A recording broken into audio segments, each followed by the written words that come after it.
सभी बहनों को जय श्री कृष्णा, राधे राधे। आज हम पांचवा अध्याय करने जा रहे हैं कार्तिक महात्म का। 4 अध्याय हमारे पूर्ण हो चुके हैं। चौथे अध्याय में भगवान विष्णु ने मत्स्य रूप धारण किया।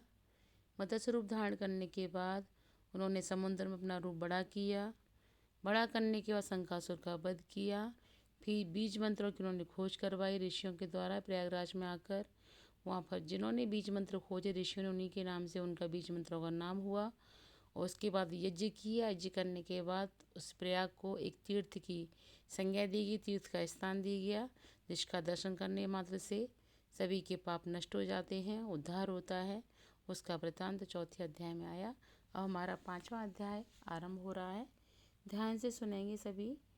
प्रभु मुझे सहारा है तेरा, जग के पालनहार, कार्तिक मास महात्म की कथा करूं विस्तार।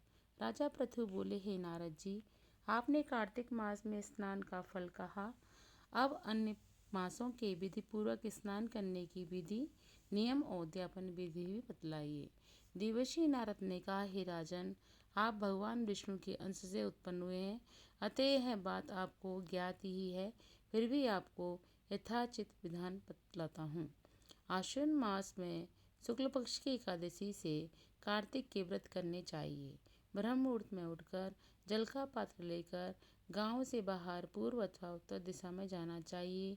दिन में या सायंकाल में कान में जनेऊ चढ़ाकर, पृथ्वी पर घास बिछाकर, सिर को वस्त्र से ढककर, मुंह को भली बात बंद करके, थूक व सांस को रोककर मल मूत्र का त्याग करना चाहिए। तत्पश्चात मिट्टी व जल से भली भांति अपने गुप्तांगों को धोना चाहिए। उसके बाद जो मनुष्य मुख शुद्धि नहीं करता, उसे किसी भी मंत्र का फल प्राप्त नहीं होता है। अतः दांत और जीभ को पूर्ण रूप से शुद्ध करना चाहिए और निम्नलिखित मंत्र का उच्चारण करते हुए दातुन तोड़ने चाहिए। हे वनस्पतये, आप मुझे आयु, कीर्ति, तेज, प्रज्ञा, पशु संपत्ति, महाज्ञान, बुद्धि और विज्ञान प्रदान करो। इस प्रकार उच्चारण करके वृक्ष से 12 अंगुल की दातुन लें। दूध वाले वृक्षों से दातुन नहीं होनी चाहिए। इसी प्रकार कपास, कांटेदार वृक्ष तथा जले हुए वृक्ष से भी दातुन लेना मना है। जिससे उत्तम गंध आती हो और जिसकी टहनी कोमल हो, ऐसे ही वृक्ष से दंताधावन ग्रहण करना चाहिए। प्रतिपदा, अमावस्या, नवमी, छठी, रविवार को चंद्र तथा सूर्य ग्रहण में दातुन नहीं करने चाहिए। तत्पश्चात भली भांति स्नान करके फूल, माला, चंदन और पान आदि पूजा की सामग्री लेकर प्रसन्न चित्त व भक्ति पूर्वक शिवालय में जाकर सभी देवी देवताओं की अर्ध आचमनी आदि वस्तुओं से पृथक पृथक पूजा करके प्रार्थना एवं प्रणाम करना चाहिए।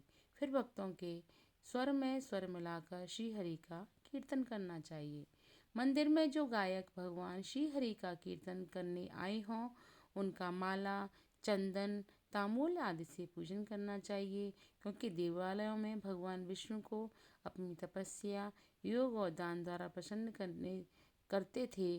परंतु कलयुग में भगवत गुणगान को ही भगवान श्री हरि को प्रसन्न करने का एकमात्र साधन माना गया है। नारद जी राजा पृथु से बोले, हे राजन, एक बार मैंने भगवान से पूछा कि हे प्रभु, आप सबसे अधिक कहाँ निवास करते हैं। इसका उत्तर देते हुए भगवान ने कहा, हे नारद, मैं बैकुंठ या योगियों के हृदय में ही निवास नहीं करता, अपितु जहाँ मेरे भक्त मेरा कीर्तन करते हैं, मैं वहाँ अवश्य निवास करता हूँ। जो मनुष्य चंदन, माला आदि से मेरे भक्तों का पूजन करते हैं, उनसे मेरी ऐसी प्रीति होती है जैसी कि मेरे पूजन से भी नहीं हो सकती। नारद जी ने फिर कहा, शीरीष, धतूरा, गिरिजा, चमेली और केसर, कंदार और कटहल के फूलों व चावलों से भगवान विष्णु की पूजा नहीं करनी चाहिए। अड़हल, कंद, ग्रीष, जूही, मालती और केवड़ा के पुष्पों से भगवान शंकर की पूजा नहीं करनी चाहिए। जिन देवताओं की पूजा में जो फूल निर्दिष्ट हैं, उन्हीं से उनका पूजन करना चाहिए। पूजन समाप्ति के बाद भगवान से क्षमा प्रार्थना करनी चाहिए था। हे सुरेश्वर, हे देव, ना मैं मंत्र जानता हूँ, ना क्रिया, मैं भक्ति से भी हीन हूँ। मैंने जो कुछ भी आपकी पूजा की है उसे पूरा करें। ऐसा प्रार्थना करने के पश्चात साष्टांग प्रणाम करके भगवत कीर्तन करना चाहिए, श्री हरि की कथा सुननी चाहिए और प्रसाद ग्रहण करना चाहिए।